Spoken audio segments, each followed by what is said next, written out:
এত গরমে আর গরম ভাত খেতে ইচ্ছে করলো না, তাই বউকে বললাম ভাতে জল ঢেলে দাও, আজ পান্তা খাবো। শুনে বউ বলল, বাঙালির বিখ্যাত পান্তার থালি রেডি করি। সে আর বলতে, শুরু করে দাও।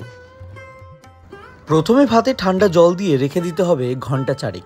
ভাত একটু অবশ্যই বেশি নেবেন, কারণ যে পান্তা খায় না সেও আজকে এক থালা ভাত সাবার করে দেবে। পান্তার সাথে খাওয়ার জন্য প্রথমেই বানিয়ে নেব ডালের পকোড়া। তার জন্য ঘন্টাখানেক ভিজিয়ে রাখা মুসুরির ডালকে মিক্সিতে দিয়ে স্বাদ মতো নুন দিয়ে হালকা ঘেটে নেব।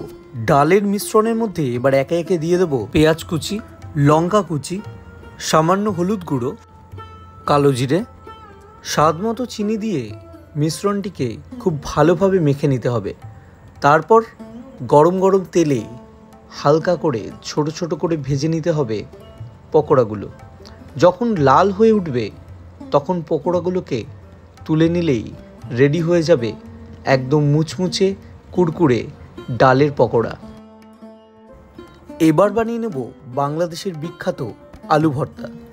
তার জন্য নিয়ে নেব আগে থেকে সেদ্ধ করে রাখা আলু, কাঁচা পেঁয়াজ কুচি, গোটা ভাজা শুকনো লঙ্কা, স্বাদ মতো নুন দিয়ে খুব ভালোভাবে একসাথে সব কিছু মেখে নেব। এবারের মধ্যে অ্যাড করে নেব পরিমাণ মতো সরিষার তেল। এবারে খুব ভালোভাবে মেখে নিলেই ব্যাস তৈরি হয়ে গেল খুব সাধারণ ও ভীষণ টেস্টি বাংলাদেশের ফেভারিট এবং আমার পছন্দের আলু ভর্তা। এবারে চলুন বানিয়ে নেব অনিয়ন পকোড়া বা পেঁয়াজি। বানানো খুব সহজ। তার জন্য নিয়ে নেব কুচনো পেঁয়াজ, কাঁচা লঙ্কা, স্বাদ মতো নুন ও বেসন দিয়ে খুব ভালোভাবে মিশিয়ে নেব।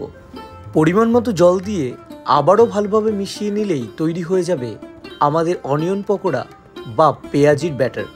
এবার আর কি, গরম গরম তেলে ডাল পকোড়ার মতো লাল লাল করে ভেজে নিলেই ব্যাস তৈরি আপনার আমার পছন্দের অনিয়ন পকোড়া বা পেঁয়াজি।